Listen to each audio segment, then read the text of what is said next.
सबको राम राम जी। तो आज का हमारा विषय है महावीर बजरंगबली जी के बारे में।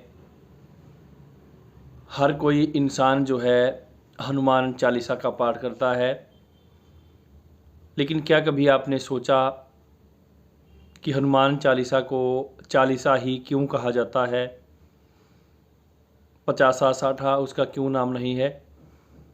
और हनुमान चालीसा को क्यों पढ़ा जाता है? उसके पढ़ने के, हनुमान चालीसा के पाठ के क्या फ़ायदे हैं? तो उन्हीं चीज़ों से अवगत हम आपको कराने जा रहे हैं। तो सबसे पहले तो आपसे एक प्रार्थना कि पूरी जानकारी के लिए वीडियो को अंत तक देखें। अगर आपको अच्छी लगे तो लाइक शेयर कीजिए। किसी प्रकार का सुझाव देने के लिए आप हमारे से कांटेक्ट कर सकते हो। तो चलो अब वीडियो की शुरुआत करते हैं। तो सबसे पहले तो हनुमान चालीसा में जो हैं वो 3 दोहे हैं, जो आप 2 हनुमान चालीसा के प्रारंभ में और 1 दोहा जो है अंत में आप पढ़ते हो।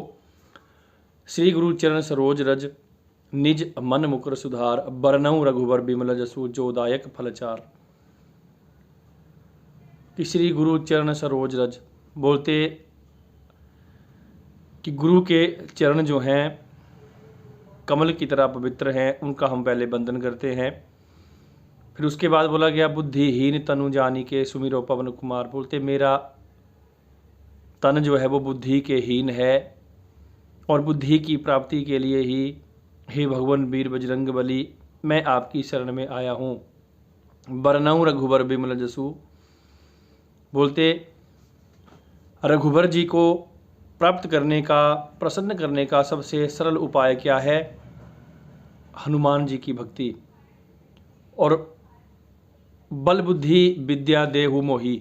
बोलते हनुमान जी बल बुद्धि और विद्या को देने वाले हैं।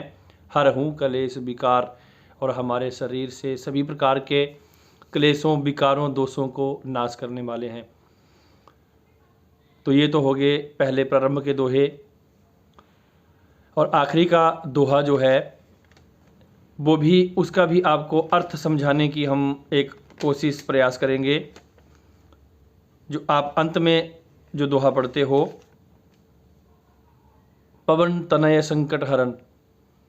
बोलते पवन के पुत्र वीर बजरंगबली हनुमान जी, संकटों को आप हरने वाले हो।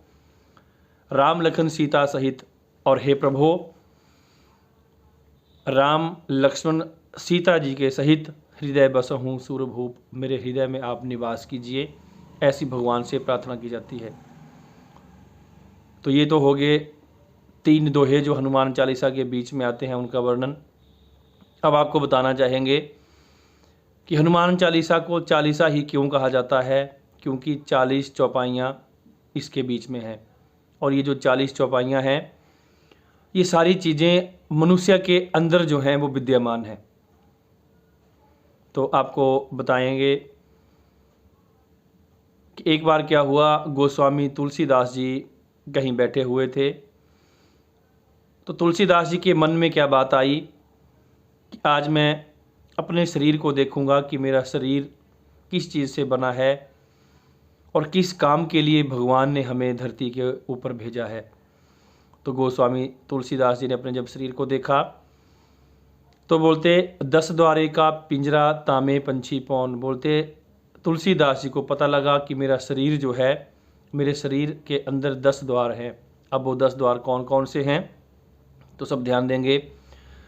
2 आँखें, 2 कान, 2 नाक के छेद 6, 1 मुँह 7, नाभि ये तालु 8, मलमूत्र के स्थान जो हैं उनको मिला के 10 दरवाजे या मलमूत्र निकलने के, मैल निकलने के स्थान बनाए गए हैं। इसलिए बोला गया कि 10 द्वारें जो हैं इनमें से हर एक द्वार में से कोई ना कोई जो है वो चीज़ के निकलने के स्थान हैं। जैसे आपको रोना आता है, आंखों का मल बाहर निकलता है, कानों से बाहर निकलता है, मुंह से लार या थूक निकलती है, नाक से श्लेष्म निकलता है और मलमूत्र का स्थान जो है वहाँ से मलमूत्र की बोलते निकासी होती है।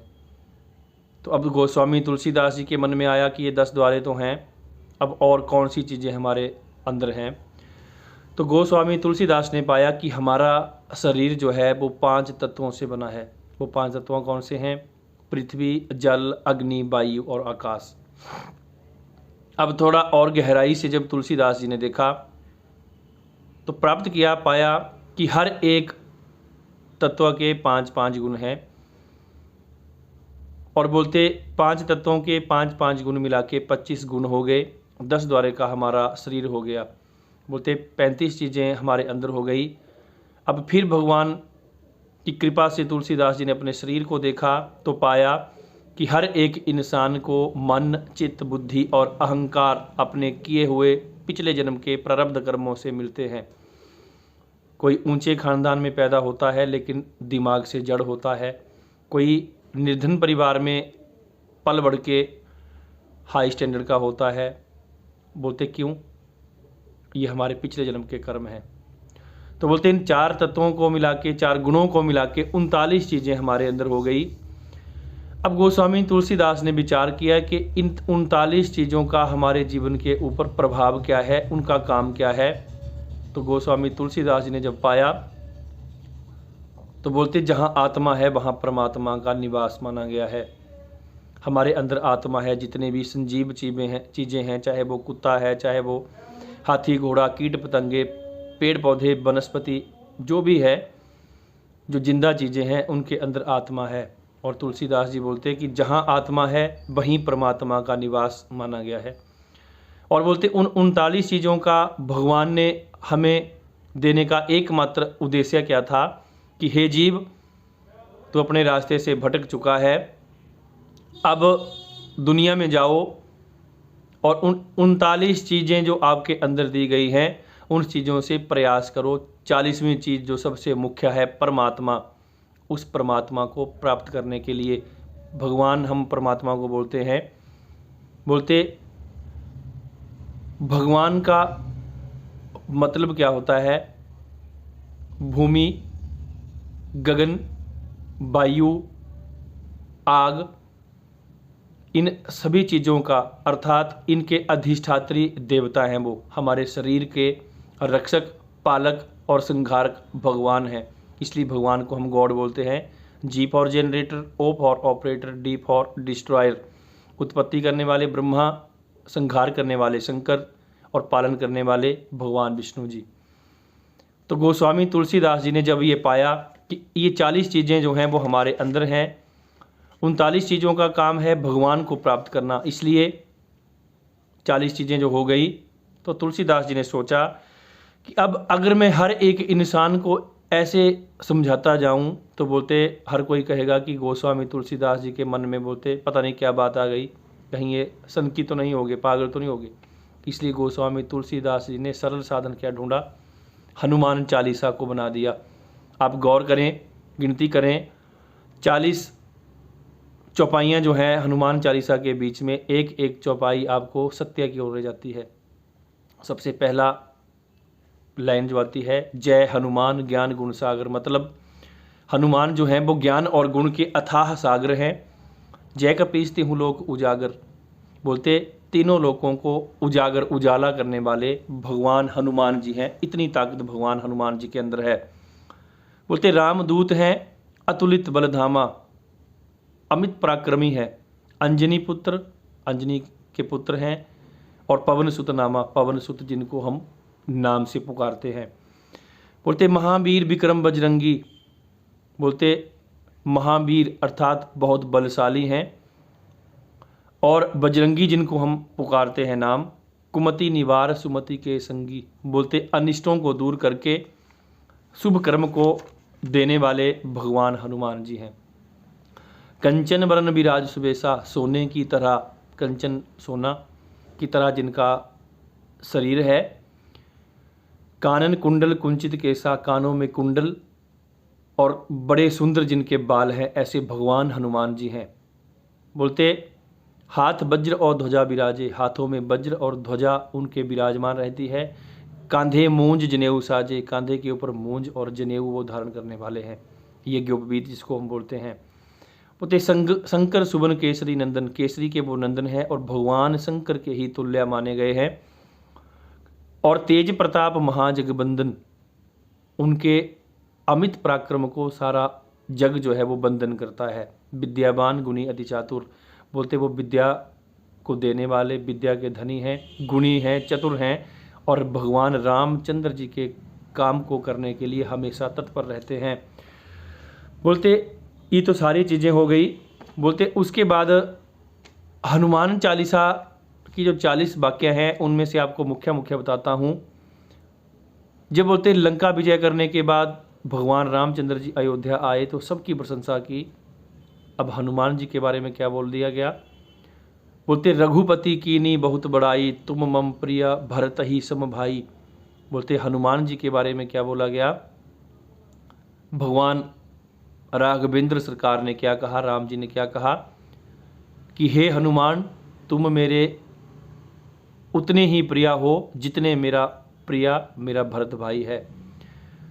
बोलते अस कही सी पति कंठ लगावें, बोलते जो भी भगवान का बंधन करते हैं भगवान उसको अपने गले से लगा लेते हैं। फिर बोलते उसके बाद क्या बोला गया कि तुम उपकार सुग्रीव ही कीना, राम मिलाए राजपद दीना। कि हे हनुमान जी आपने ही सुग्रीव के ऊपर बड़ा उपकार किया, भगवान रामचंद्र जी से उनकी आपने भेंट करवा दी। बोलते प्रभु मुद्रिका मेली मुख माही, जलधि लांगी के अचरज नाही। बोलते आपने उस अथाह सागर को भी पल भर में पार कर लिया था। दुर्गम का जगत के जेते, सुगम अनुग्रह तुमरे देते। बोलते जितने से भयंकर काम भी हो उसको भी भगवान का नाम लेने से सरलता से हम कर सकते हैं। बोलते भूत पिशाच निकट नहीं आए, महावीर जब नाम सुनावे। बोलते महावीर भगवान हनुमान का जब हम नाम लेते हैं तो चाहे जितनी मर्जी बलाएं हों वो भी पल भर में दूर हो जाती हैं। बोलते चारों युग प्रताप तुम्हारा है, प्रसिद्ध जगत उजियारा। बोलते चारों युगों में आपका प्रताप भी है और है प्रसिद्ध जगत उजियारा, आपके नाम का उजियारा सारे जगत में फैला हुआ है। बोलते अष्ट सिद्धि नौ निधि के दाता, असवर दीन जानकी माता।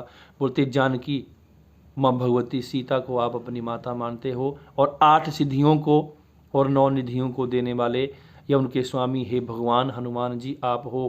बोलते फिर बोलते अंत काल रघुबरपुर जाई, जहाँ जन्म हरिभक्त कहाई। बोलते अंत समय में जब हम भगवान का नाम लेते हैं तो रघुबरपुर को ही बैकुंठ धाम में हम जाते हैं और जहाँ भी हम अगले जन्म में रहें भगवान के भक्त बनकर ही रहते हैं। बोलते जो यह पढ़े हनुमान चालीसा, होई सिद्ध साखी गौरीसा। जो भी हनुमान चालीसा का पाठ करते हैं भगवान शंकर और माँ भगवती पार्वती गौरी उसकी रक्षा करने के लिए हमेशा आते हैं। और बीच में एक लाइन क्या आती है, युग युग सहस्र योजन पर भानु। बोलते युग सहस्र योजन पर भानु का मतलब क्या है, ये जो योजन है ये प्राचीन काल से दूरी मापने का एक गणक है, एक साधन है। और बोलते एक युग जो है वो 12,000 दिव्य वर्षों का माना गया है। सहस्र बोलते हैं 1000 को, तो 12,000 को आप 1000 से गुना कर लो। उसके बाद बोला गया योजन, 8 मील का एक योजन होता है। तो अब 12,000 गुना 1000, अब उसको भी आप 8 से गुना कर लो, जितनी संख्या आपके कैलकुलेटर या मोबाइल के ऊपर आती है।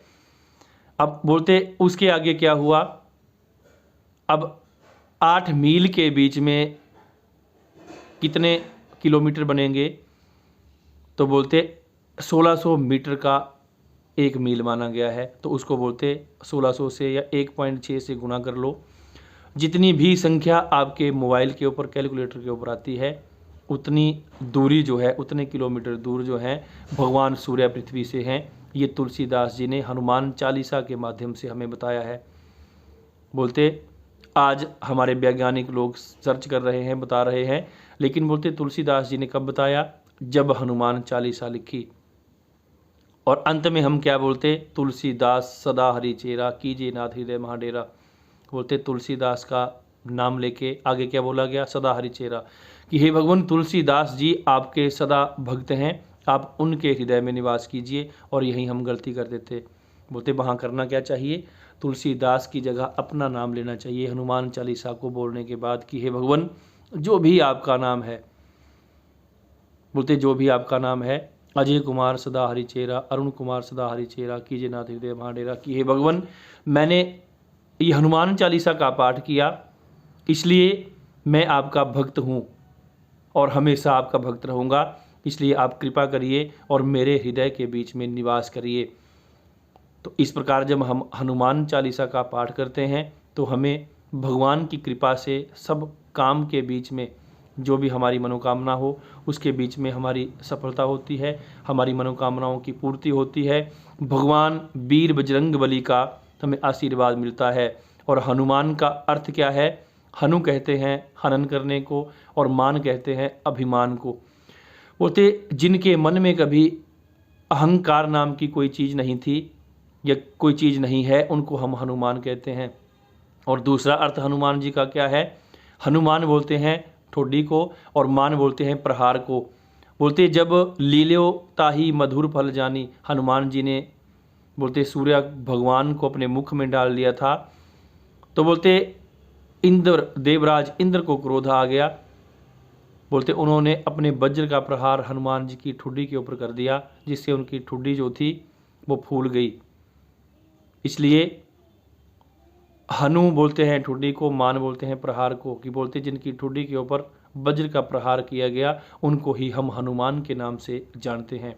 तो हनुमान जी से बड़ा भगवान का कोई भक्त दुनिया में नहीं हुआ। भगवान जी से पराक्रमी बलशाली ना तो दुनिया में कोई हुआ ना तो कोई होगा। और भगवान हनुमान जी से साक्षात इस दुनिया में दूसरा आज के युग में कोई नहीं है। बोलते हम हर एक पूजा करने के बाद लाल ध्वजा अपने घर के पास लगाते हैं, क्यों, भगवान हनुमान जी उस ध्वजा के बीच में विराजमान होके हमारे सारे कष्टों क्लेशों को हरण कर लेते हैं। इसलिए हनुमान चालीसा को पढ़ने से पहले तन और मन से पवित्र हों, उसके बाद हनुमान चालीसा का पाठ करें, प्रार्थना करें कि हे भगवान हमारे सब प्रकार के कष्टों को आप हरण कर लें, हमारे सब प्रकार की विपत्तियों को आप दूर कर दें। तो ऐसी ही और जानकारियों के लिए हमारे से जुड़े रहें। अगर आपको कोई सुधार की हमारे में ज़रूरत अनुभव होती है, महसूस होती है, तो आप बताएं। कॉन्टैक्ट नंबर आपको स्क्रीन के ऊपर दिया जाएगा, उसके ऊपर आप कांटेक्ट कर सकते हो। किसी भी प्रकार की समस्या के लिए आप हमसे जुड़ें और हमें अपना आशीर्वाद देके चैनल को लाइक शेयर कमेंट सब्सक्राइब करना ना भूलें। जय श्री राम।